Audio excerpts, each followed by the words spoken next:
بسم اللہ الرحمن الرحیم۔ وصیت میں نقصان پہنچانا۔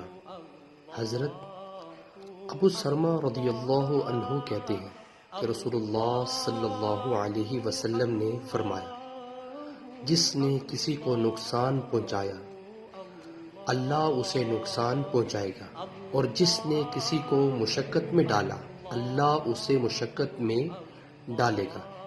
وضاحت اور وصیت میں نقصان دینے کی صورتیں یہ ہیں کہ کسی وارث کو محروم کرنے کی وصیت کر جائے، یا شریعت کے خلاف وصیت کر جائے، یا تیسرے حصے سے زائد کی وصیت کر جائے۔ حوالہ موجود ہے۔ سو ویورز، اللہ تعالیٰ سے دعا ہے اللہ تعالیٰ ہمیں بھی اپنی زندگی کو اسلام کے مطابق بسر کرنے کی توفیق عطا فرمائے، اور ہمیں 5 وقت تکبیر اللہ سے نماز پڑھنے کی بھی توفیق عطا فرمائے۔ ویڈیو کو شیئر کریں۔ جزاک اللہ۔ السلام علیکم ورحمۃ اللہ وبرکاتہ۔